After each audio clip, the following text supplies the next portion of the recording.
Hey everybody, welcome back to another episode of Let's Talk Fortitude. If you'll notice, we're still in the Pale Horse site here at the Coffee Cafe place. And listen, we are my guest here today is Jay Cardoso, and Jay is co-owner with his wife Brenda and her brother Victor. And I just want to let you know that. Let's Talk Fortitude was developed, a place where we're bringing real-life experiences of both the American veteran and the civilian entrepreneur, their struggles, failures, victories, the fortitude, tenacity, perseverance, and drive it takes to be successful as an entrepreneur, and moreover, to let folks know, if they're interested in this, that the American dream is still alive in today. And what makes this episode, to me, very, very special is that Jay is actually Cuban, and he migrated from Cuba. He's active duty military in the U.S. Navy. He and his wife own Cohiba.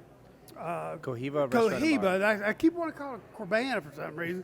Cohiba, the Cuban restaurant, and we ate there, man. It was awesome, authentic, and we're going to get into the recipe side of things, and we've got him torn away from his restaurant. So we're not going to rush this for you guys. However, I do want you, a couple of notes real quick, production notes that I've been asked by my producer to make.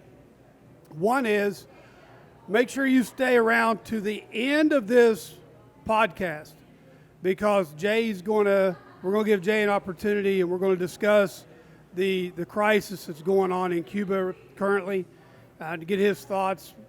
I mean, he just migrated from there.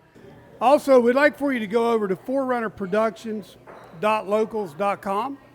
There, also, you can catch us now. The word is out. It's also, you can go to Let's Talk Fortitude on YouTube and subscribe there.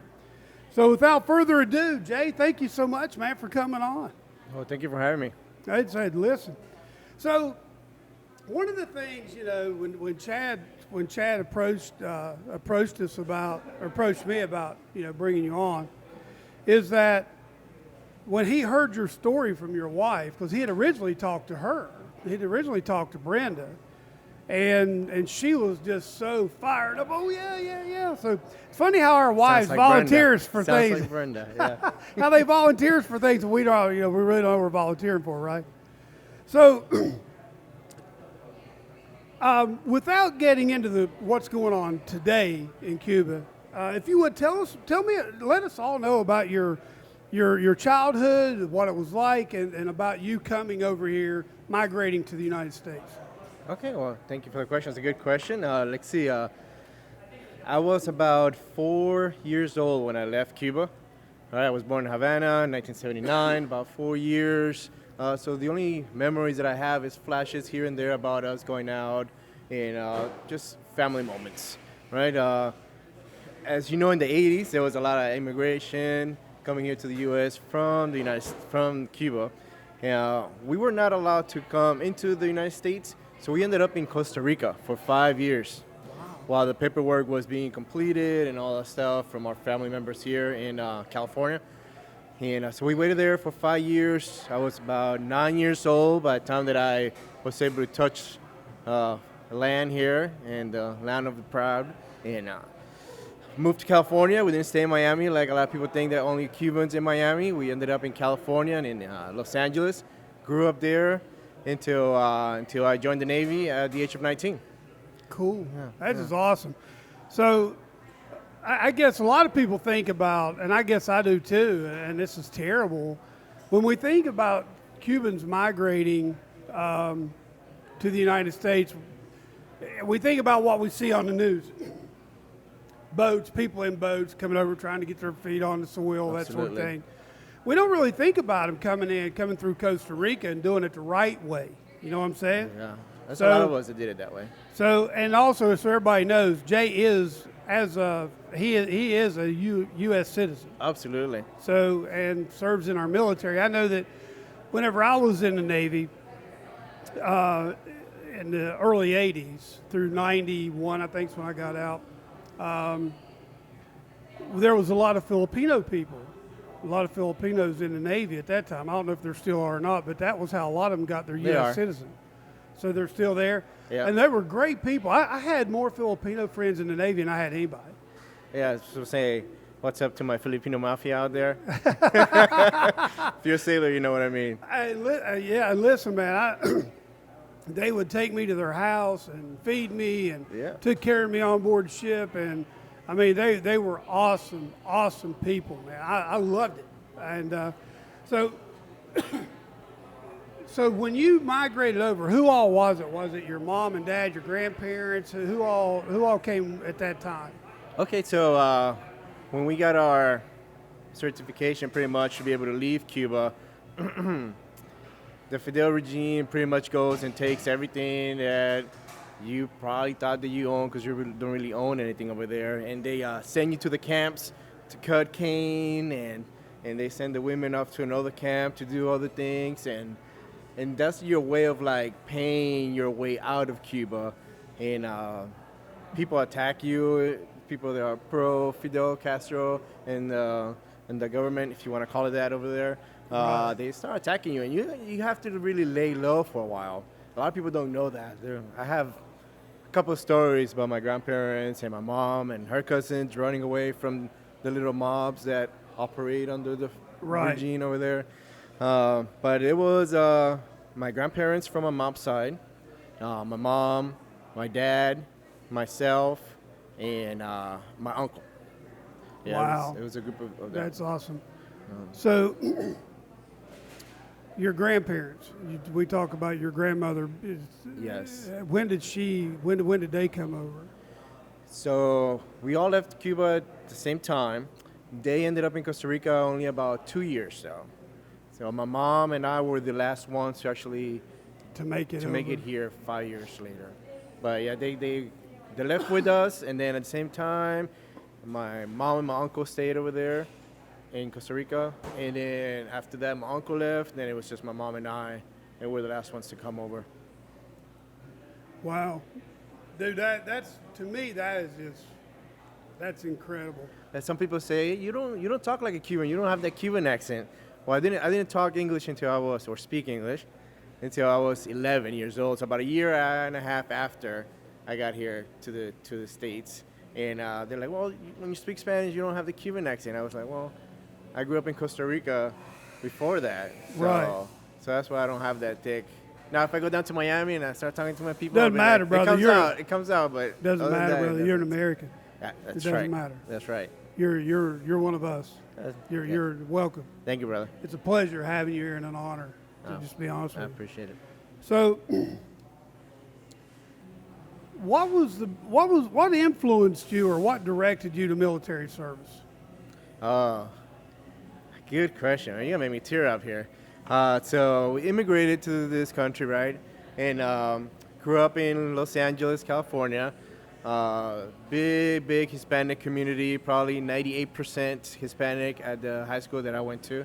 And I bet you it's pretty rough too, wasn't it? it was, you know what? Looking back now, after living here in Virginia for a while, I'm like, man, how did we survive that? But living there, You didn't in the know moment, you didn't know any different at the time, we did you? didn't. That's just how That was a way of life. that for was you. the way of life. You know, that was the way of life. Stabbing, shootings in high school were the norm. You know, I wasn't part of any gang, but you always knew people that were from Right. different gangs. Because if you were not part of a gang, you had to be friendly with somebody because it was your own protection, pretty much. Right. You know. So we immigrated. We grew up in kind of rough neighborhood. At least looking back now, it was. I was already, let's see, I moved out from my mom's house. I was 16 years old. My uncle, remember the guy from Costa Rica? He lived in an apartment, and since I was working since I was 14, I started working when I was 14. He was like, hey, I know you're going through your things. I moved out of my mom's house and got a single studio, I guess they call them, a studio at his apartment building because he talked to the manager over there. And they were like, yeah, we can get you something. I was already working. I was making some money. So, boom. I was able to move out, 16. I was working and partying. That's what you do in Southern California. I hear that. That's just the way of life over there, and it was good. But once I turned 18, and my grandfather, right, may God have him in his soul up there. He was Take your time, bro. We ain't no yeah, hurry. no, sorry. He was like, hey, you're not really doing anything with your life. You have a job and you're partying. It's like, what are you looking forward? Because, sorry, California, but your school system down there sucks, okay? You don't teach the Hispanic community about college and how to pay for it. That was not a thing back then, right? And at least for the community that I grew up in. And he was like, what are you going to do with your life? You know, you need to be a productive member of society, so you need to pick something and trade, because they didn't teach us about college. And I was like, okay, well, let me see what's up with this military, because, they're always contacting you in high school. And he was like, I'll be proud of you if you join the military. It'll be a way to pay America back. So think about that, man. America, listen, mom and dads out there, if you want to know what it's like to live outside this country and really wanted to know what it's like to appreciate, to be away from socialism and communism, listen to this man, what he just said. His grandfather told him, join the military to contribute, to give something back. Just think of that. Our kids today don't know that. they don't. Dude, I got chill bumps crawling all up and down me. That's what America is about. It's about giving Sure is. back. That's what this whole podcast that I'm doing, Jay, is about. It's to take men and women like you, who you and your wife and your brother-in-law have invested or investing, not only you in military in full-time military service, your brother-in-law in the construction, but you all are also entrepreneurs and starting a business and living the American dream that people today will tell you does no longer exist. It does. It does exist. It does. And I want to give other people hope. And, if there was a day before you came to the United States, even before my time, earlier World War II type deals, that probably, I'm guessing the early 1940s, 50s, somewhere through there, and YouTube Nation, Podcast Nation, forgive me if I'm mistaking here, correct me in comments. But when you would get in trouble with the law, and you'd go to court, the judge would give you two options. Go to jail or go in the military. That was your two options. Yeah. And I wish they would do that today. And it would free a lot of these guys out of our prison systems and let them become actual contributors to society. So thank you. I thank your grandfather. And I can tell that he holds a very special place in your heart. And just think, him making that suggestion to you probably could have saved your life. Probably. The military saved my life. I will tell you that. My wife, my current wife, we dated 3 years in high school. We've been married now almost 40 years. Congratulations. Well, thank you. She deserves a Nobel Peace Prize. She's got a very, very special mansion or a place with her own garden in heaven. I'm telling you right now, God's got to have a special. Putting up with me? Oh, yeah. And this guy, my sons, yeah, she's definitely got a special place. But thank you, man. I just want to thank you for that. So, boy, what a great place to just real quick take a break, and we got to pay some bills and Absolutely. and make some announcements. So we're going to take this time to break. Jay, man, this is awesome. We're get back into this now, and after that quick break, man, I don't know how to follow that up, bro. That's a tough one, right? That is awesome. I mean, that is a message that is missing from our society, from our culture, from our young people today, who think that life to me,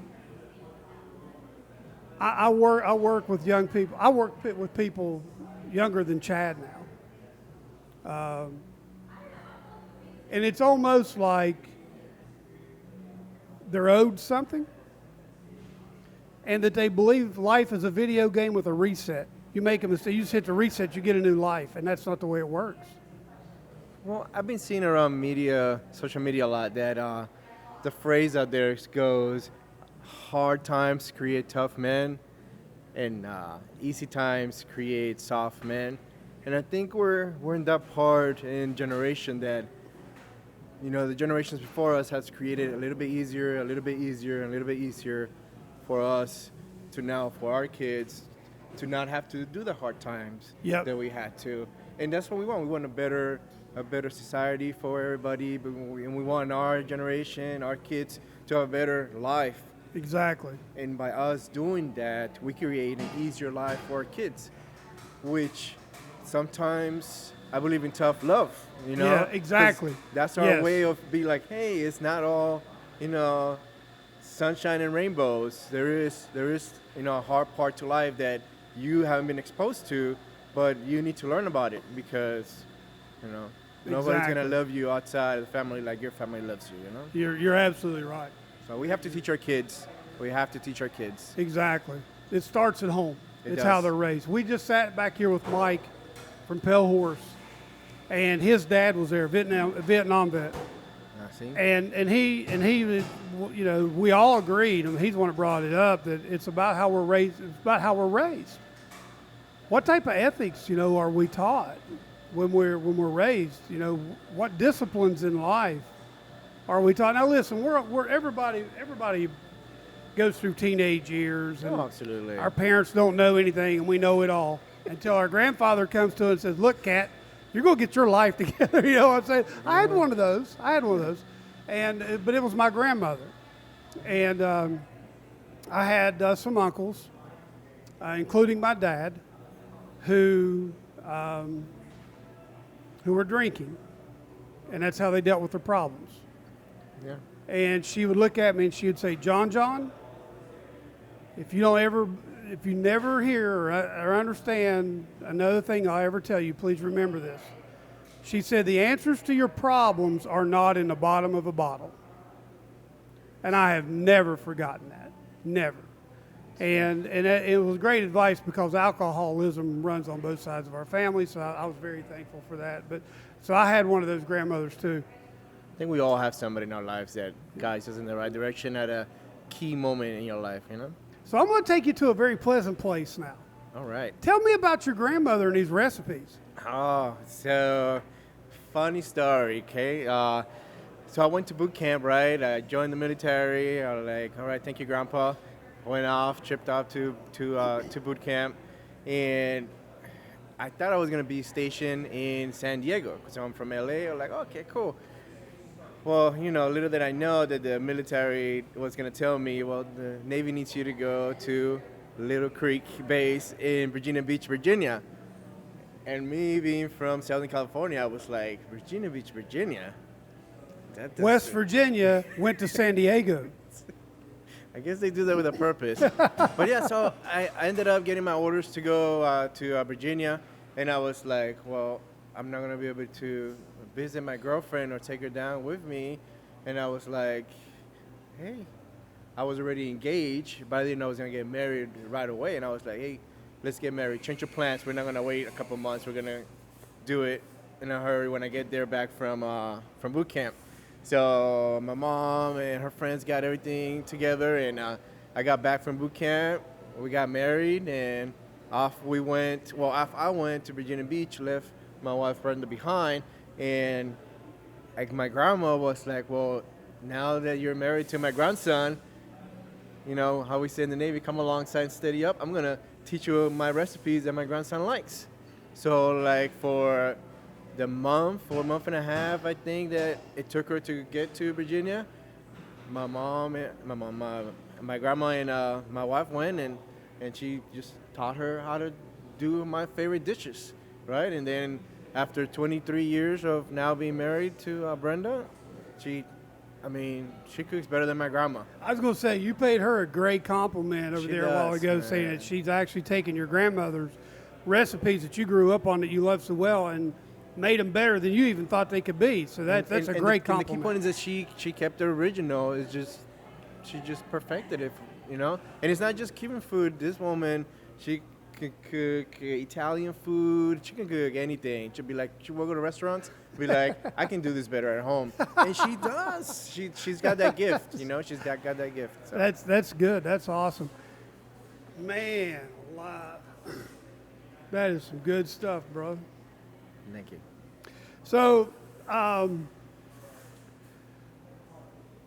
know that you and your wife didn't, and your brother-in-law didn't just go over and say, okay, we're going to start a restaurant. So what pointed you in the direction, you and your wife and your brother-in-law, of starting your restaurant?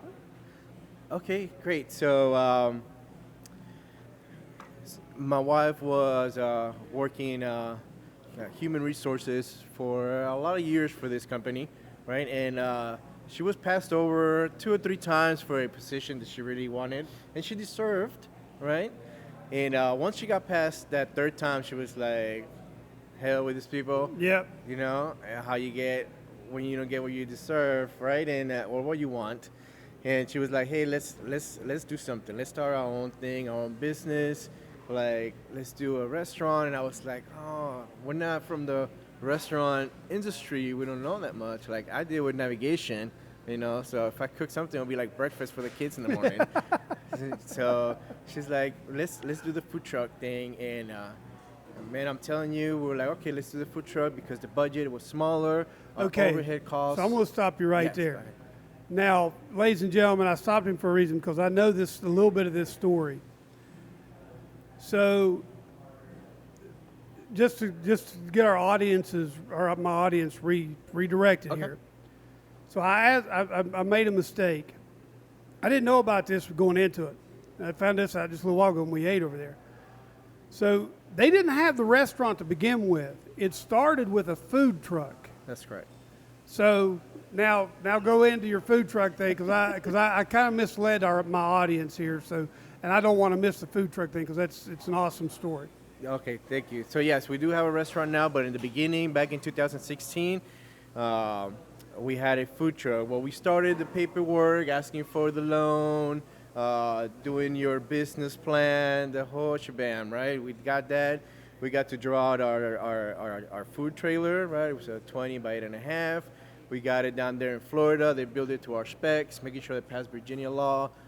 When you go and you become an entrepreneur, there's a lot of things that you have to become, jack off, right? So we got the food truck. I was deployed when my wife went to pick it up. So my fact it was Victor, her brother, and her went down to Florida, picked it up, drove it back, and they actually started right before I got back. I got back right before Christmas of 2016 deployment, and by the time we got back, they had already done like 1 or 2 breweries, because that's why we started. We started at the local breweries because they wanted food trucks. It was, breweries were starting, food trucks were starting to boom too, and it was a whole coalition here in Hampton Roads that, But you had the only Cuban truck, correct? we did have the only Cuban food truck in the area. So I guess that kind of made us unique, and we were booked out 3 months ahead of time. And we worked about 17 days out of the month, but it was tough. It was tough. All you entrepreneurs out there, you're gonna start your business, be ready to work 2 or 3 times the amount of work you think you're gonna do, at least in the beginning. It's not all it's cracked up to be, brother. I've been there. It's not. It's tough work, but it's enjoyable because you're becoming part of something that you are creating. It's rewarding. It is rewarding. So 2016 to 2017, we had the food truck. It was great, booked out 3 months ahead of time, and there was an incident. The frame cracked. We were not able to continue with our food truck. The insurance company came and claimed it. And we're like, okay, well, what's next? And since we were fortunate not to lose any money, we actually were making money with the food truck. We're like, let's do the next step. Let's do the brick and mortar place. And we were gonna start with something smaller, and we were like, you know what? We've always wanted, being from California, we always wanted a place where you can go and dance, get dressed up, and and just come and have fun. So living here in Chesapeake, I've been in Virginia since '98, but a resident of Chesapeake since 2007. We're like, there's no real places to go and do that here in Chesapeake. So instead of opening up somewhere in like Virginia Beach or Norfolk that has somewhat places like that, we're like, let's do something here local in Chesapeake.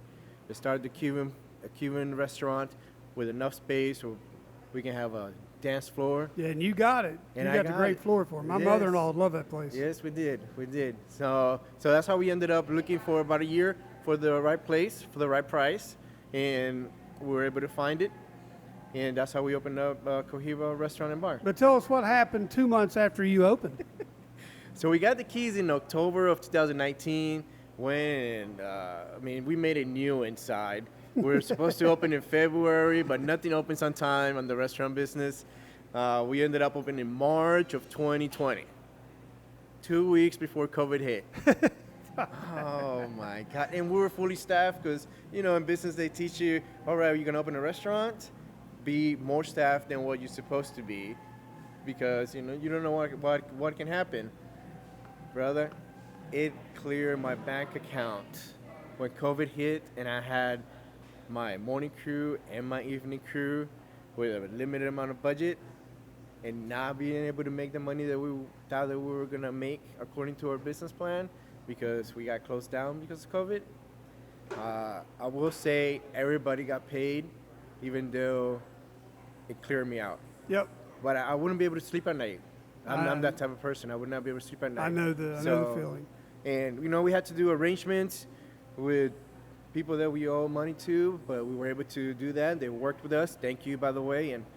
And we were able to survive the storm that we call COVID, So, real quick, anybody that's watching this, it might be a financial institution that is owed money by businesses such as Jay and Brenda's and Victor's, and you worked with these individuals to help them get through this crisis. Look at this. He made it. We're freed up again, and his business is doing very well, a lot better now, right? Business is booming. But now there's a new problem. Tell us about the new problem. I'm sure all businesses out there are hurting for employees. Ain't that crazy? You go from being fully staffed to COVID, being shut down. Now everybody can go back to work, and nobody wants to work, brother. Nobody wants to work. And you know what? I gotta pay my respects for the people that stayed working, okay, at their regular jobs and didn't go the easy route and went and lay back and, kick back in their house. Thank you for all those workers that stayed out there and actually, we survived because of those workers that didn't take the easy route. So. By the way, your staff that was over there today was very professional, very polite. They were awesome. Thank you. We have a great team. You really do. You really have something special there. From the minute we walked through the door till we come over here to record this podcast, there was never. It was just a great feeling place. And I got to tell you, I got to say this too, that we were right behind another booth of a lady, and it looked like maybe her grandson had gotten up, and she evidently had a Cuban grandfather, and told Jay, complimented him on the food there. So if you're in the Chesapeake area or Virginia Beach area, Norfolk area, Hampton Roads, you've got to come, and I'll have all this in the description below. Real quick, we're going to take another break, pay some more bills, and we'll be right back. So when I know that your grandfather had a great impact on you,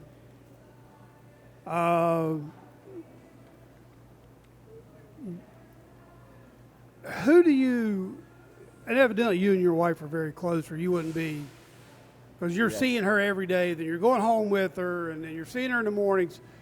There's never really a break unless you deploy for the military or while you're gone to work or whatever. Work in the morning, yes. So, and it can also put a strain on a marriage, dude, because if you would happen to get, and here's what people don't understand about the Navy. The Navy's a little different. The Navy's a lot different. If you're stationed aboard a ship and you have family here, whether it be Norfolk, whether it be San Diego, whether it be Alameda, California, north of San Francisco, it doesn't matter.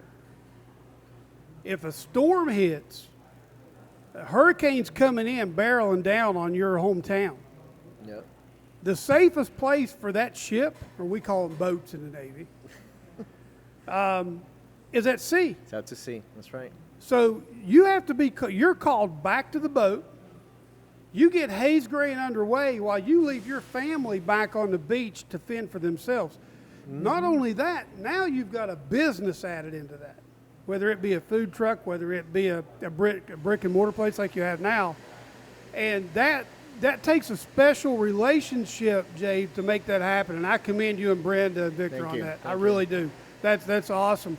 So who do you and Brenda together, or Victor, let's say with you and Brenda right now, because I know it'd be awesome to have maybe another time bring Brenda and Victor on as well. Okay, who do you go to? If you need wisdom, if you need advice, is there somebody you turn to, or who do you go to? Is it Brenda? Is it Victor that you go to? So in the military, they always tell us to get a mentor, right? Yeah. And I think a mentor is such an important part of anybody's life, right? Because it's that person that's going to guide you to what you're going to go through. And it's that person that you're going to call and be like, hey, what do I do about this? I've had different mentors in the military, just like everybody in the military probably has. But for the business side of things, I'll tell you, brother, like I've just asked friends. I have friends that have their own businesses. Nobody really had a restaurant though. So it was taking our knowledge from the food truck and just, I think I have a stack of like this many books in our house and just researching, calling and asking. You know, I could not be the guy that was afraid to ask because I have a business that I was starting, putting money down, looking, because I want this business to pay for my kids' college. So it was tough, but you just can't be scared to ask. Even if you don't have a mentor, just ask somebody.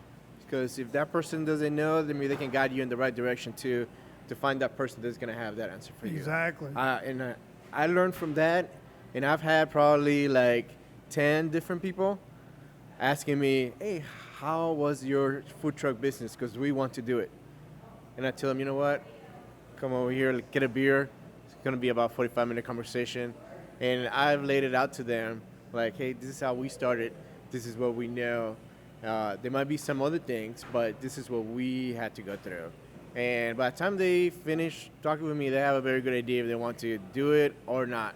And so my door is always open for everybody that if I have the experience, I've been through something, I'm willing to share it.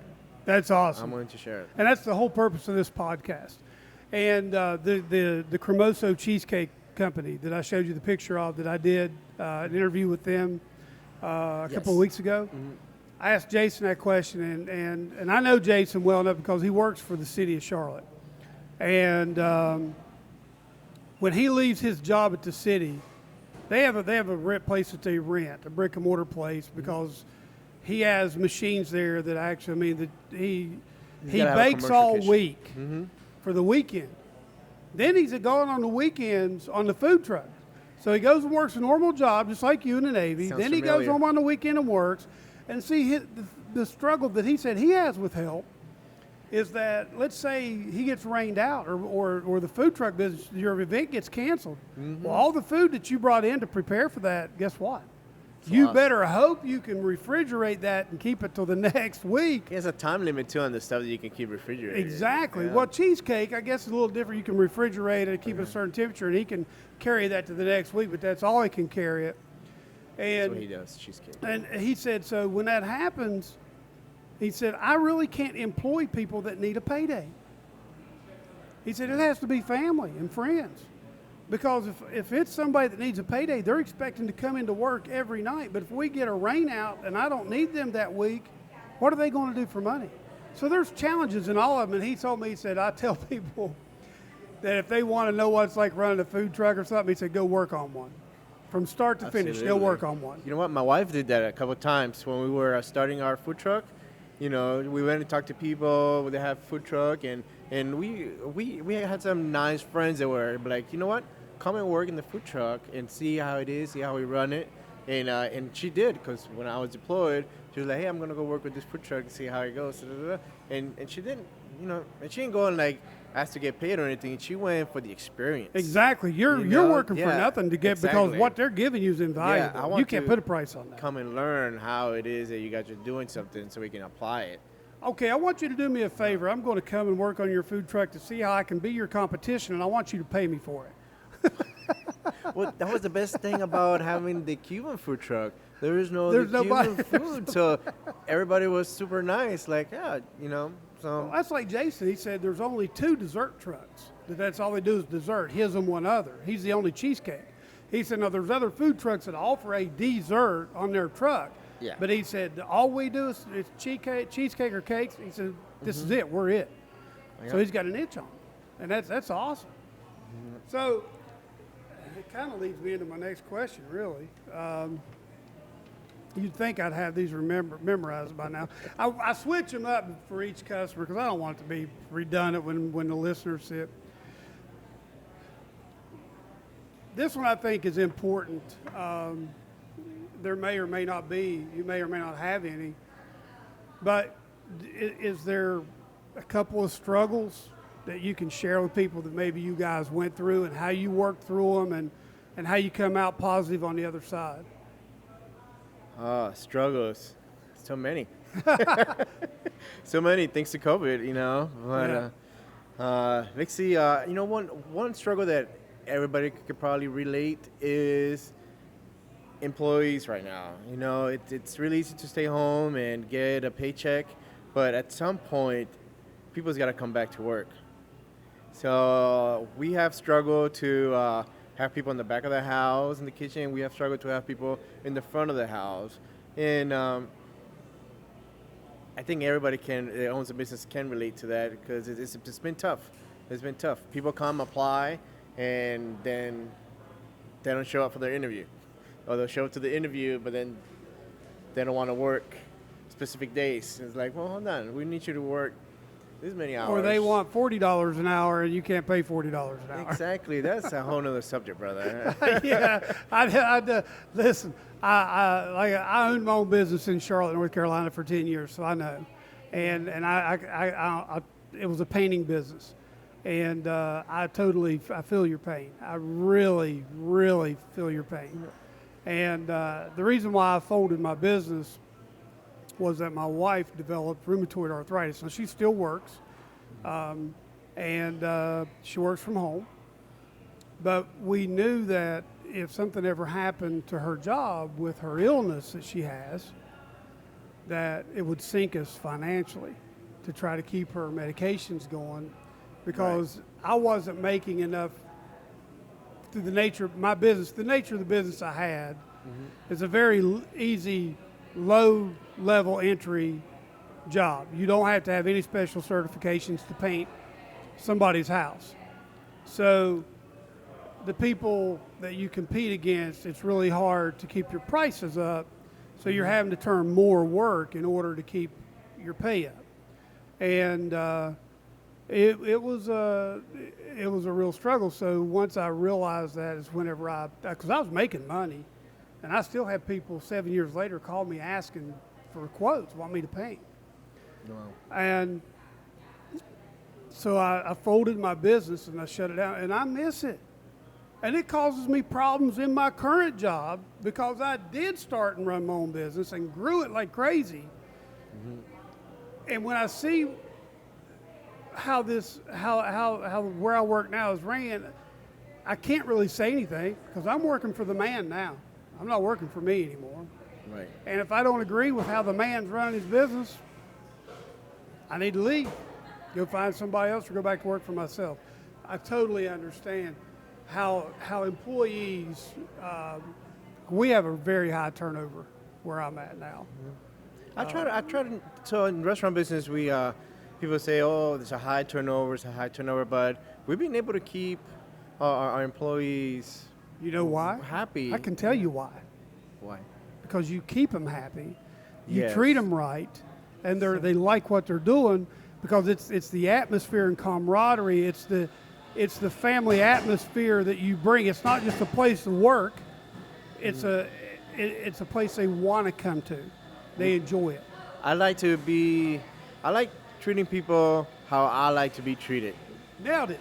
So whenever something is messed up or something went wrong in the restaurant, I'll be like, hey, you know what? Lesson learned. Like the military, right? Lesson learned. What can we do better for that not to happen again? And let's go. Let's carry on because it's a job to be done.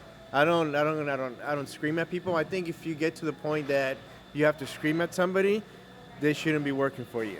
That's a very good rule of thumb to have. We're all adults, whether it's my 25-year-old chef that I am molding to be my go-to person, and maybe when I start my other one, he can take over. Whether it's my manager in the front of their house, Katrina, which she has become the person that runs the front of the house. If something happens in the restaurant, she knows about it, and she lets me know because I'm in the kitchen doing something. So it's a matter of I don't think I'm ever gonna hire somebody 100% of how I need. I need to mold whoever I hire that I want to be part of my business and mold them the way that of the person that I need to be in charge of this, and the person in charge would be that. You know what's funny is when I would go to hire somebody, I always went to the paint store because usually that's where anybody was looking for a job. That's where they went, was the paint store. But most of the guys that I hired that were really good, I found through guys who actually worked for me already. And if somebody come to me and said, like if I found them at the paint store, I want this per hour or whatever, I'm like, okay, here's what I'll do. I'll start you at this. Let me see what you can do. I would know within the first 15 minutes from the time that they got to the job site, 15 minutes in, if they knew what they were doing or not. Wow. If you're a painter, you know what to do. There's certain things you do when you get to a job site. And the guys that did work for me and stuck with me, Juan was with me for 10 years. He was the first guy I hired full time, and he was there the day I shut my door. That was hard, brother. I had put food on that man's table for 10 years. Decade, yeah. And Miguel's for 5, or a little over 5 years. Mm-hmm. So, and those were the two guys that I had reduced back down to, because I made more money with just me and those two than I did when I had 20 guys. When you find the right people, you got to make sure you keep them happy, man. And so, for instance, there would be a time or two that Juan would get in a bind, and I paid my guys well. Everybody, they wanted to come and work for me because I did pay my guys better than anybody else in the city did. And so if Juan would get in a bind one month, he'd come and he'd say, John, can I have an extra $200 or $300 and just take it out of next week's payday? Yeah, and I'm gonna say no. He looks at me. I'm like, I'll loan it to you, but I'll take it out over the next 3 or 4 paydays. I'm not going to take it out of your next payday. Yeah, that's good. And he didn't. It was very seldom he ever asked me for that any of them did. But anytime they asked me, I took care of them at Christmas time. I took care of them at Thanksgiving. I was good to them anytime they needed something. And do you know that those guys would have killed for me? Mm-hmm. We had a relationship. We had a bond. No. We were friends. I wasn't necessarily their employer. We were friends. Now, we knew how to separate it. Right. But there's just a bond. When you find an employer to work for that treats people the way you and your wife do, thank you. You're sowing seeds that when those people go out into society and take on another job or start their business, guess what? Hey, this is how this is how Brenda treated me. This is how I'm going to treat everybody else. Yeah. This was awesome. Hey, We're going to take another quick break to pay some bills and let Forerunner Productions give you a little information about what's going on. I do want to take a quick minute, real quick, to just thank Forerunner Productions, but also to let everybody know about Chad's book that's come out.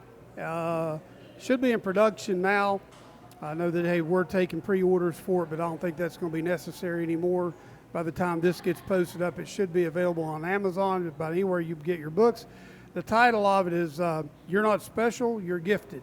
And if you would go out and pick up your copy today, if you order through Forerunner Productions, you'll get a signed copy from Chad. So do that. We're very proud of Chad and very thankful for that. Man, this has been so far this has definitely exceeded expectations, man. All my guests, man, have just blown me away. You really hope for a good interview, but then when you get into it, you're like, man, I love hearing about other people. And being in the military and seeing the places I've seen, being in Korea, being in Japan, being in the Philippines, going to those other countries, especially the Philippines,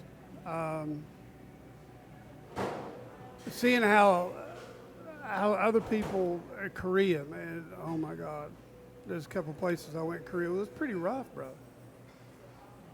Makes you thankful to be where you're at and to live where we live and just really know how blessed we really are. That's why so many veterans, I want to say 99.9% of veterans, love our country and love our flag so much because we know what it's like in other countries. So, in my studio at the house, I told you, and everybody knows this already, but I'm going to tell Jay, okay? So y'all just be patient. In my studio that I have set up at the house now for Fortitude, I have my blouse, my top that I wore at SBU 20, and it has my chevrons on it, my bow captain pin, and it's folded up and it's on the wall. And I've done the same thing with Chad's brother with his blouse. And I don't know, I've had that thing for a long time. I asked him for it because I've always wanted to get a frame. And I have his jump wings that he got when he graduated from jump school at Fort Benning years ago. And he sent those to us. He gave those to us, his very first set of jump wings. Nice. So I took that blouse and we folded it up, and it hangs underneath his jump wings on the wall in my studio. And when my wife was folding that up, I said, I wonder how many tracer rounds, or I wonder how many rounds have flown by this blouse while he was wearing it. I said, I wonder if he was wearing that blouse when his Humvee got hit with IEDs. And he did get hit with several of them. I've seen the pictures of the vehicles. And it brings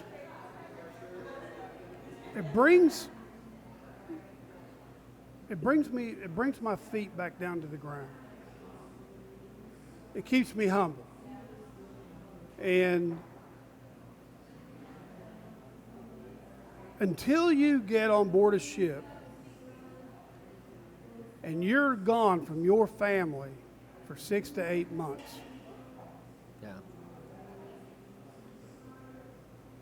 you have no idea what it's like. Until you go to a war zone for 6 months, 3 months, 4 months, normally they're 6 months. People don't know what it's like. Yeah, and they always tell us that we leave and we come back with a different person every time that we go. And that's based on the experience of what we went through, what we saw. You know, it's tough. Human brain, you know, we're not meant to go to war and see the stuff that, you know, some people see out there. So it definitely changes people. It definitely changes people.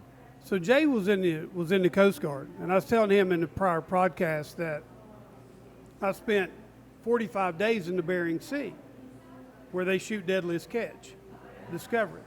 Went through a typhoon up there. 45 days straight at sea, and I know that there's been since then with the war in the Persian Gulf. There's been some that's been a lot longer than that. Okay, I watched two best friends take coat hangers to each other in the berthing compartment one night. Wow. Your mind plays games on you, dude. I mean, it's, and back then we didn't have Facebook, we didn't have email. You didn't go somewhere on board ship and send an email out or FaceTime with somebody. We numbered our letters. My wife and I numbered our letters so that when we mailed them, we'd know whether one is still coming or yeah. And sometimes you would never get 3 and 4. You'd go 6 months, you'd never get it. Yeah. So that was my first deployment. The letters, snail mail, like we could call them. Oh my gosh, man! Everybody waited for mail call, dude. Yeah. We talked about how COVID affected your business. So, what are your goals? What are your all's goals for your restaurant? And what does the forecast or the vision? Are y'all thinking about starting a food truck back up again, or? That's a good one. So goals, let's see. I'm about 6 months away from retirement from the Navy. Oh, congratulations! So I'm looking forward to that. I'm gonna prepare myself to continue some type of line work for the government while I still run my restaurant. Goals for the restaurant is, as a matter of fact, next weekend, July 24th, Saturday will be the first night that we're gonna have. It's called Havana Nights, right? There's gonna be salsa, merengue, all type of Latin music for the first time in Chesapeake.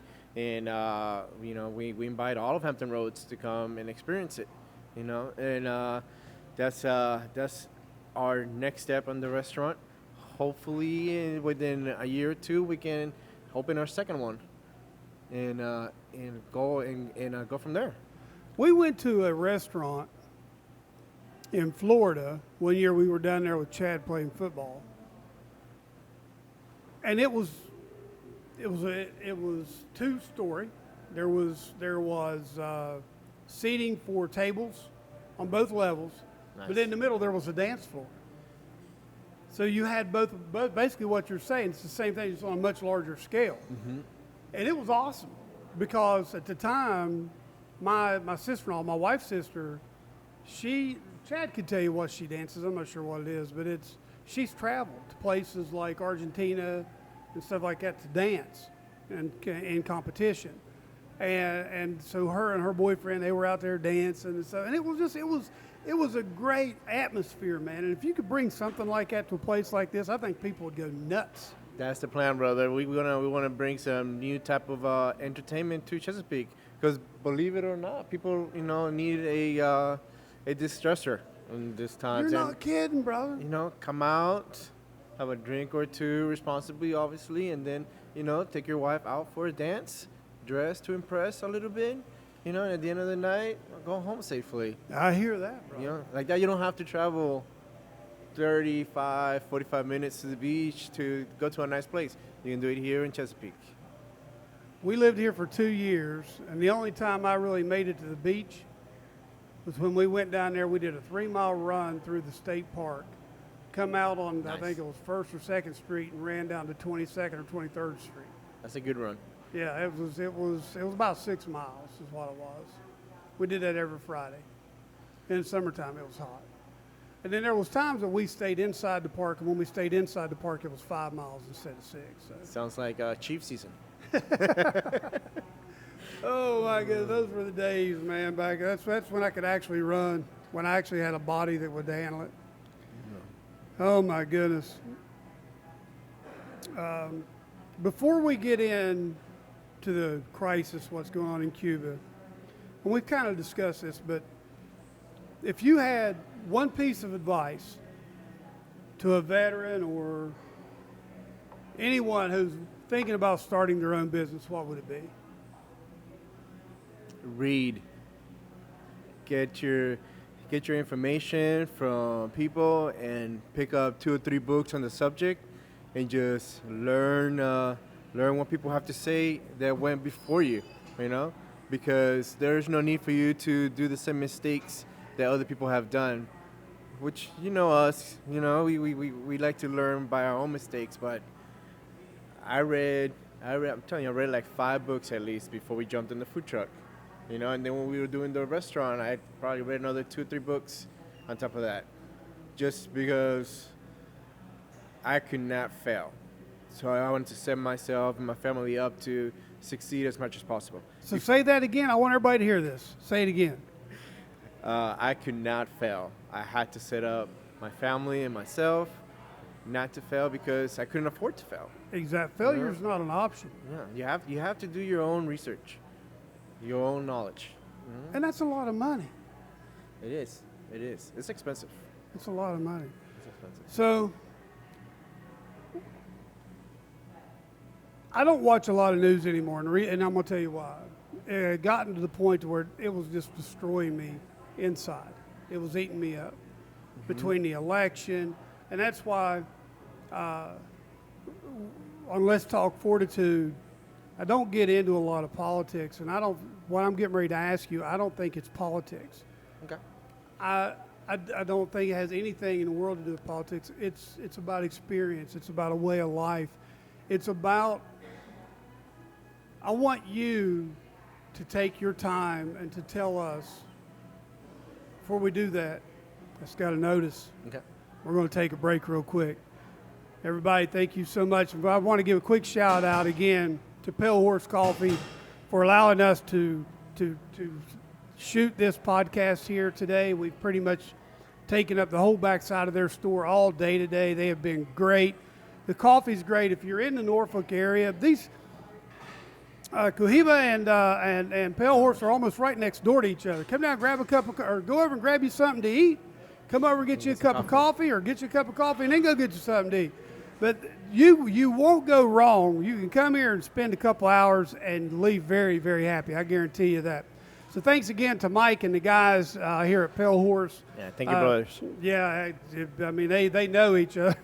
And to all the staff here, and also at Cuban Restaurant, very, very, very professional staff. Thank you. A very sweet wife. And so we want to thank them.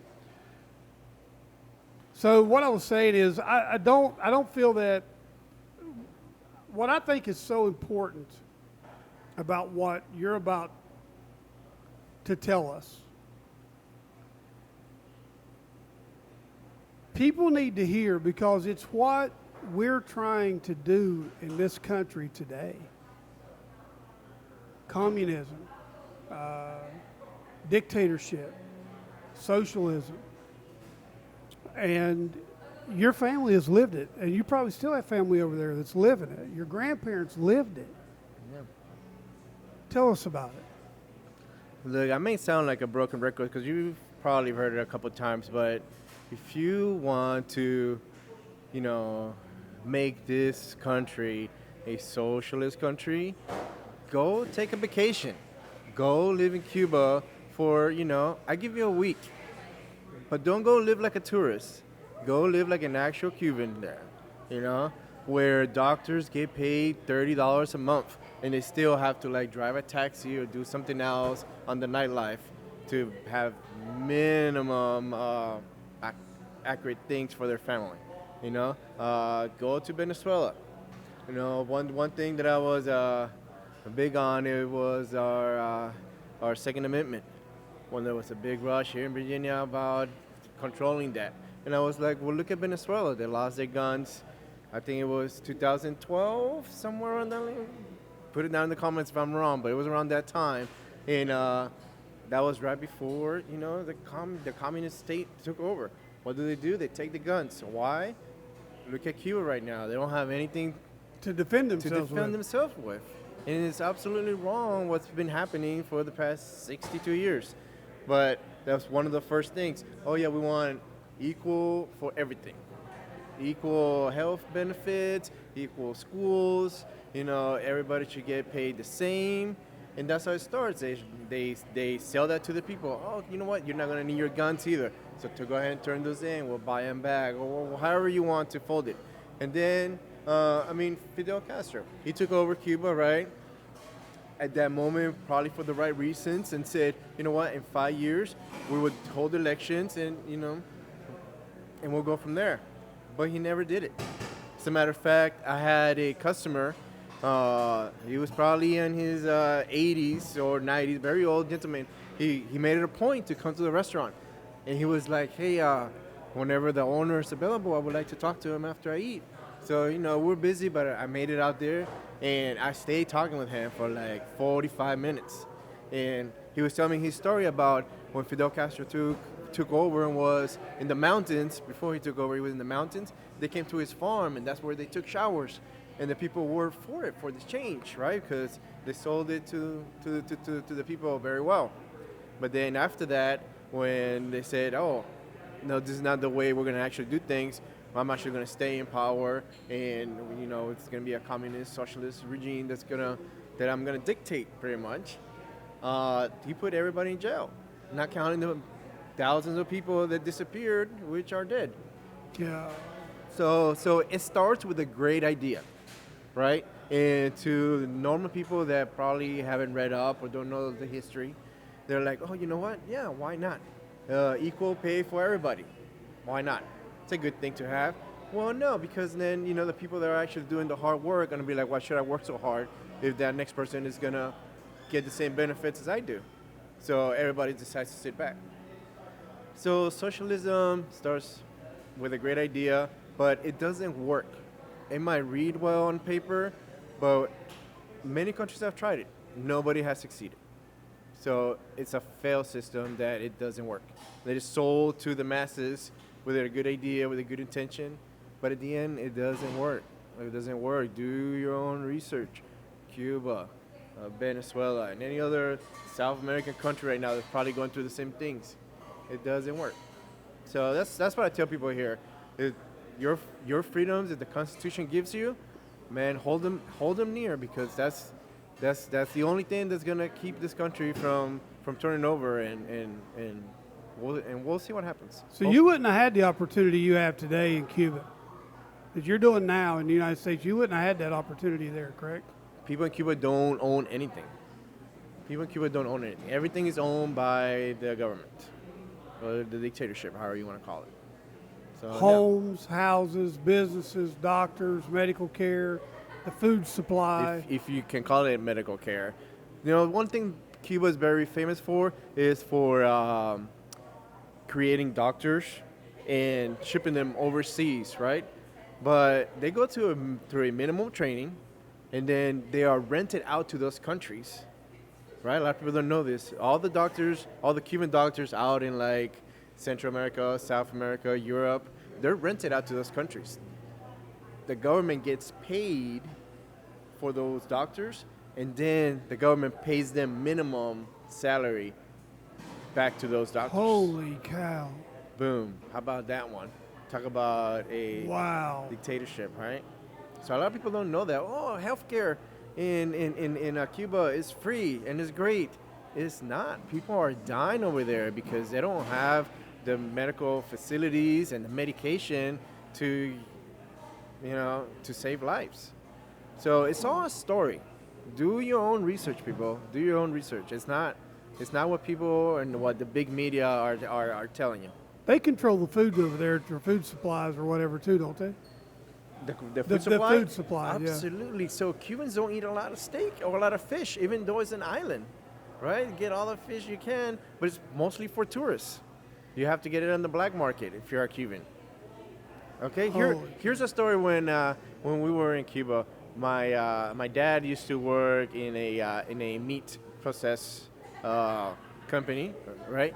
And it was mostly done for the hotels and things like that. He had to sneak steaks out in his clothes, all right? And then for us to be able to eat steak.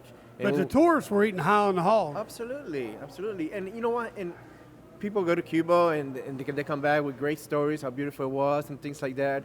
But know that every cent you spend over there is going to the dictatorship. Every cent, unless you're giving it to the actual Cuban, every cent you spend over there is going to the dictatorship. Wow. So think about that next time you plan a trip to Cuba. Holy cow! Thank you so much for sharing that, Jay. No problem, brother. That's enlightening, and I hope that our listeners listen. We don't get political on this show, but that's Sorry. No. That's a true life story. That's not People need to hear the truth, exactly. and it's not being put out by the sources that people watch on TV. I don't watch TV either now. Bro, the news just got to the point with me with the news to where it was so depressing. I didn't mean to get political there. I was just stating facts, brother, okay? It was just eating me up, man. So anyway, let's hit something positive. Do some quick fire. Quick fire, all right. So you can have one of each if you want, or however many you want. I don't care. What's your favorite vacation spot, and what's your favorite port of call? All right, favorite vacation. I've only been able to actually do one real vacation with the family. That was Italy. It was a great vacation. Oh, wow, yeah.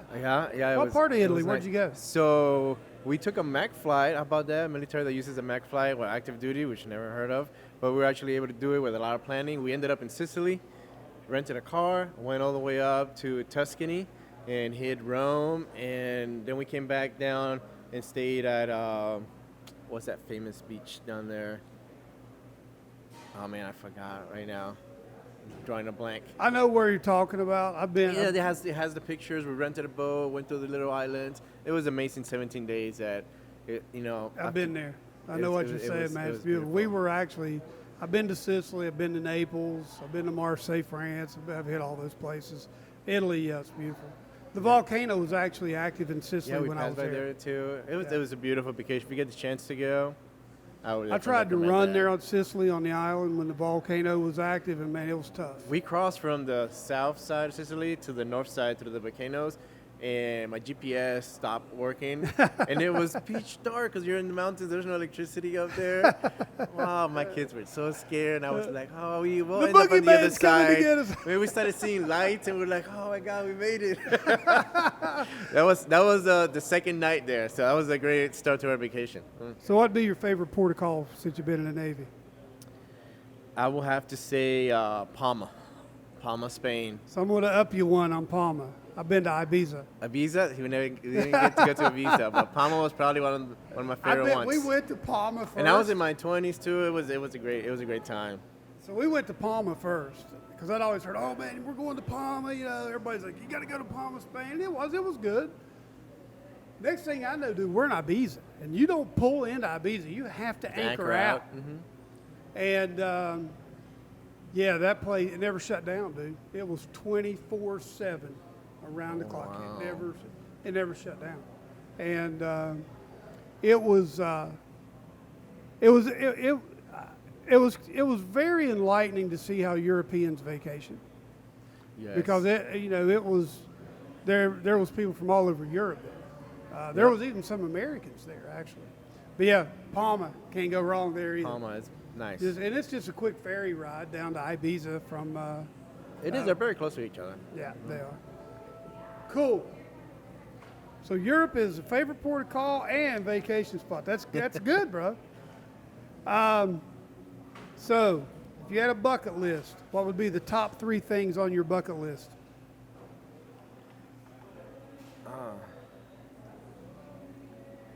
Wow. Favorite 3 or top 3 things On in your bucket list? Yeah. I gave you 3 because, man, if you're like me, there's more than one thing on my bucket list. Well, let's see. So, obviously, set up my kids to go to college. So I didn't get that until I was in the military, and I got to go to college, awesome. and I graduated afterwards. Now, there's an item nobody'd ever think about being on the bucket list, but that's awesome. Yeah, it's definitely, man. If you're an immigrant and you come here to this great nation and you slack off, you're doing it wrong. You're doing it wrong because we have to push forward, and it's not just for you, it's for your generation too. Like, what can I leave behind? I'm saying my kids to be able to go to college, but college is not everything. It could be a trade school, but do something with your life, because you're here now. But if you know your story, Dad grandpa, immigrants, what they had to do, we want you to know that it's on your blood. Do something in your life. Be something productive. Awesome. That'll probably be my number one. My number two will probably be retire from the military, and hopefully have an easier life. And if I could do something to be remembered by, that would also be great. Awesome. That's good. That's can't argue with any of those, man. That's awesome. So you own a restaurant. Other than your own, what's your favorite restaurant? Other than my own? Okay, so not because they're my friends, because I met them afterwards, right? But it's called Lucita's Pupuseria. It's a Salvadorian place, a military highway there, and they do the best pupusas in town. So growing up in California, we always ate Central American food. Pupusas are at the top of my list. They're You better really make good. sure you tell Chad about that place. Oh, I will. And Lucita's Pupuserias, we go there. I go there for breakfast. I go there for dinner sometimes. Not the same day, obviously. But I think they have one of the best Central American cuisine in town. All right, I'll try to remember to make sure I put that link in the description below. And I'll also have Cohibas and Pale Horse, all their contact information, links, all that good stuff will also be in there. Last but not least, and I was hoping your wife would be here for this one. So I ran this by my wife, and she laughed at me because she thought I was talking about me and you. I'm like, no, and she was flipping out. So when I finally explained it to her, she's like, oh, okay, I get it now. So not me and you and your wife when I ask you this, okay? Okay. And I come up with this, so I think this is pretty good. If you could view a sunset with your wife, not me, with your wife, anywhere in the world, where would it be? If I could view a sunset. How about this? I'll give you two because one is what I have experienced. Sunsets on California, they're one of the most beautiful ones. They are. Okay, can go wrong there. But I would like to take a vacation in the Caribbean somewhere, and watch a sunset. And if it could be from Havana, once it's free, that'll be the cherry on top. I'm with you there. When I thought about that, I have seen, and I'm sure you can attest to this too, I have seen some of the most incredible, breathtaking sunsets in the middle of the ocean that you'd ever want to see in your life. And when I thought of that, I couldn't come up with one, just one. So I can understand you haven't too. That didn't surprise me. Thank you, Jay. Thank you for having me. Thank you for taking time. I know you're busy at the restaurant. Thank you, Chase. Thank you, Chad, for making this happen. Thanks the guys for Mike and the owners here at Pale Horse. All the staff, they've been great today. And I hope that you'll tune into this. Look at the description. We'll give you all these locations there, all their contact information. Please frequent these places if you live here in Virginia Beach, the Norfolk area. Man, come by, and I'm going to tell you right now, you will not be disappointed by the food at this man's restaurant, nor the hospitality or the service that you get. It's awesome. When you get there, say, hey, I heard about you on with John G on Fortitude, and I don't know, it probably ain't gonna get you. He might even charge you more. I don't know. He may give you a bump charge for saying it. But Jay, again, tell Brenda. Make sure you tell Brenda I said thank you for letting you leave the kitchen long enough to come over and help us. Congratulations on your retirement in a few months coming forward. And I hope, brother, that you are able to land a job with the government, because then you'll be able to extend your retirement, especially if it's with the federal government. That would be awesome. One of the guys that worked for me in Scotland in the Navy is from my hometown. He showed up, and I'm like, that blew me away. He's a harbor pilot here now. Wow. And where you're a quartermaster, you know all about harbor pilots coming on and getting you in and out of the harbor. So. I teach navigation now. Jeff Varney's his name. Jeff Varney is his name. Okay.